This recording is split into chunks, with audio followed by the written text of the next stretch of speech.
21শে জুলাইয়ের মঞ্চেও অস্বস্তি।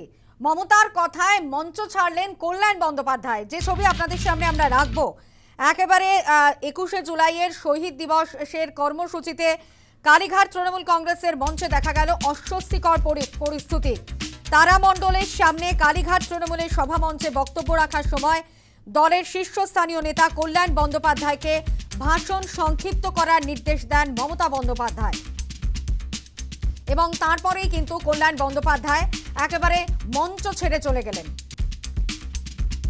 মমতার কথায় রীতিমতো রুষ্ট হয়ে মঞ্চ ছাড়লেন কল্যাণ বন্দ্যোপাধ্যায়।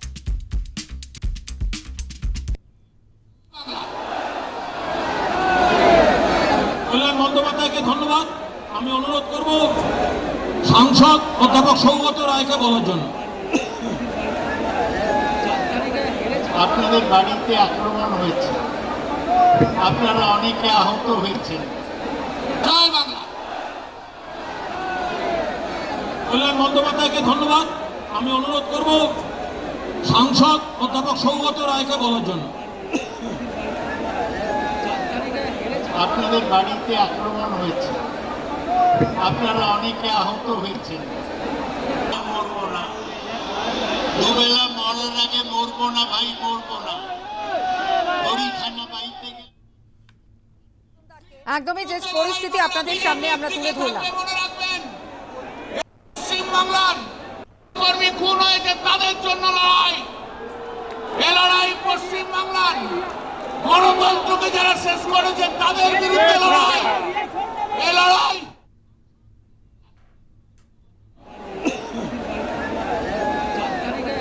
আপনাদের বাড়িতে আক্রমণ হয়েছে, আপনারা অনেকে আহত হয়েছেন। জয় বাংলা।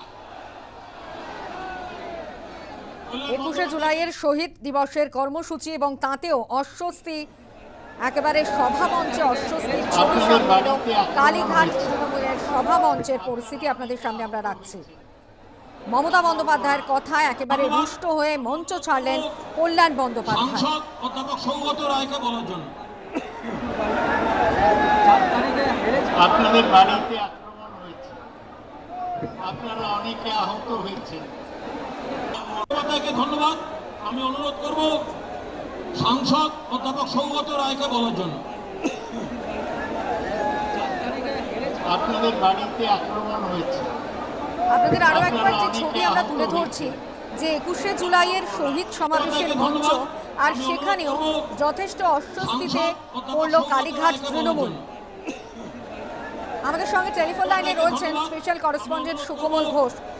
সুকোমল, আমরা যেটা দেখলাম যে 21শে জুলাইয়ের মঞ্চেও একটা অস্বস্তিকর ছবি এবং সেখানে মমতা বন্দ্যোপাধ্যায় কথায় রেগে মঞ্চ ছাড়লেন কল্যাণ বন্দ্যোপাধ্যায়। ঠিক কল্যাণ বন্দ্যোপাধ্যায় যখন বক্তব্য রাখছিলেন, ঠিক সেই সময় সাউন্ডা মমতা বন্দ্যোপাধ্যায় তৃণমূল সুপ্রিমো তিনি এসে পৌঁছন এবং কল্যাণ সেই সময় বক্তব্যে যখন তিনি টানা বক্তব্য রাখছেন এবং বেশ উত্তপ্ত সুরে বলা যায় যে তার বডি ল্যাঙ্গুয়েজ যেভাবে বা শরীরী ভাষা বা তার বক্তব্যের যে ভাষা প্রয়োগ তিনি করছিলেন, তাতে পিছনে বসে তৃণমূল সুপ্রিমো মমতা বন্দ্যোপাধ্যায় যথেষ্ট অস্বস্তি বোধ করছিলেন এবং কিন্তু আমাদের ক্যামেরাতে দেখা যাচ্ছিল যে মমতা বন্দ্যোপাধ্যায় বারবার সেখানে পাশে কুণাল ঘোষ এবং অন্যান্য যারা ছিলেন তাদেরকে কল্যাণ বক্তব্য থেকে তাকে বিরত করতে বা তাকে কম বলতে, তাড়াতাড়ি শেষ করতে এই বার্তা তিনি পাঠানোর চেষ্টা করেন। কিন্তু কল্যাণ বন্দ্যোপাধ্যায় অনেকক্ষণ বলার পর যখন তিনি বক্তব্য শেষ করে নেমে আসেন, তখন দেখা যায় যে মমতা বন্দ্যোপাধ্যায় তাকে ধমকের সুরে কিছু একটা বলেন এবং তারপরই কল্যাণ বন্দ্যোপাধ্যায় কিন্তু মমতা বন্দ্যোপাধ্যায়ের সঙ্গে বলা যায় যে একটা তর্কে বিতর্কে জড়িয়ে পড়েন এবং দেখলাম হঠাৎ করেই কল্যাণ বন্দ্যোপাধ্যায় তারপর মঞ্চ ছেড়ে বেরিয়ে যান এবং তারপর পুরো বক্তব্য যখন মমতা বন্দ্যোপাধ্যায় বক্তব্য রাখেন এবং তার আগে অভিষেক বন্দ্যোপাধ্যায় বক্তব্য রাখেন, তখন দেখলাম কল্যাণ বন্দ্যোপাধ্যায়কে আর কিন্তু মঞ্চে দেখা যায়নি। যেটা তৃণমূলের কর্মী সমর্থকরা যারা ছিলেন সেখানে, তাদের সূত্রে যেটা খবর যে কল্যাণ বন্দ্যোপাধ্যায় তিনি মমতা বন্দ্যোপাধ্যায় তিনি যে মঞ্চ থেকে নেমেছেন তারপর কিন্তু আর তিনি দাঁড়াননি, সোজা এখান থেকে তিনি বেরিয়ে যান, এমনটাই কিন্তু তৃণমূল সূত্রের খবর। এখন বিষয়ে শুধুই কি মমতা বন্দ্যোপাধ্যায়ের প্রতি অভিমান করে তিনি বেরিয়ে গেলেন, নাকি এর পিছনে অন্য কোনো কারণ রয়েছে কল্যাণ বন্দ্যোপাধ্যায় আজকে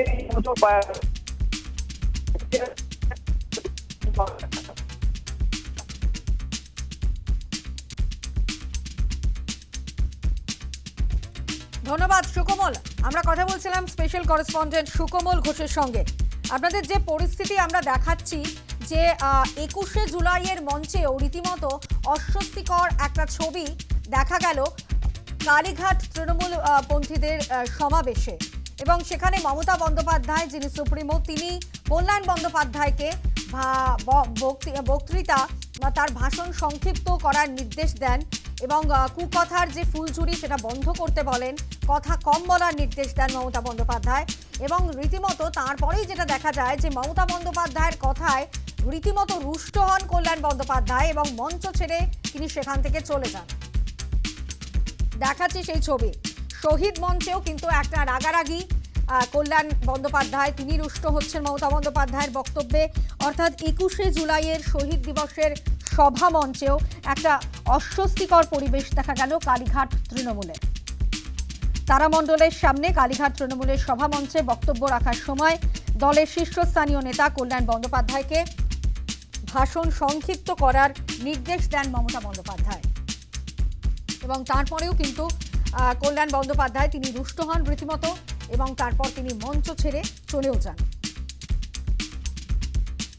মঞ্চ থেকে মমতা বন্দ্যোপাধ্যায়ের বক্তব্যে তিনি রীতিমতো রুষ্ট হন এবং ক্ষুব্ধ হয়ে চেয়ারে না বসেই তিনি মঞ্চ ছেড়ে চলে যান কল্যাণ বন্দ্যোপাধ্যায় এবং মমতা বন্দ্যোপাধ্যায়ের মধ্যে রীতিমতো একটা কিন্তু বাক বিতণ্ডার মতো পরিস্থিতি তৈরি হয়, একেবারে তর্কাতর্কির জায়গায় চলে যায় বিষয়টা।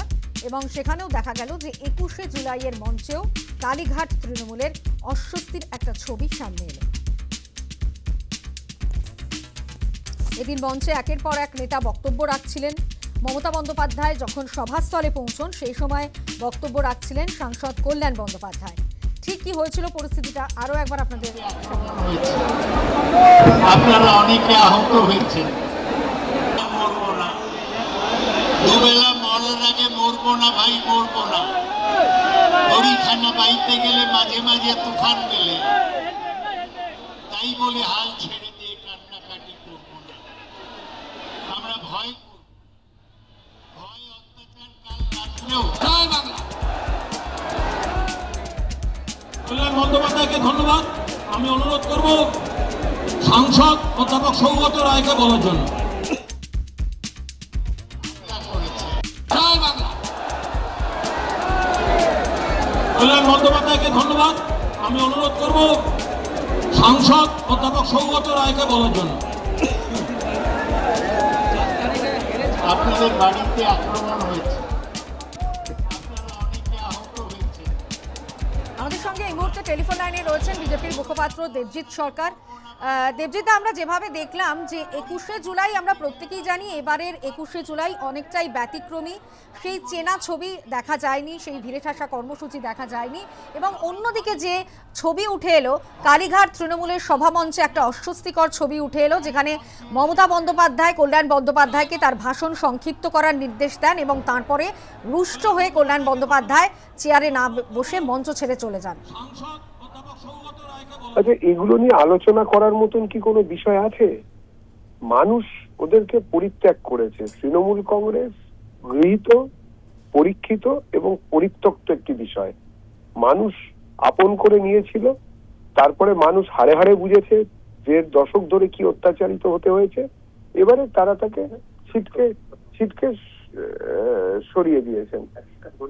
তো বিষয়টা হচ্ছে এরকম একটা জায়গায় দাঁড়িয়ে কল্যাণ বাবুকে মমতা কি বললেন, মমতা দেবী কল্যাণ বাবুকে কিভাবে দেখেন, এইসব নিয়ে আলোচনা করার কোনো দরকারই নেই। কারণ বাঙালি এখন এসবে আগ্রহী নয়।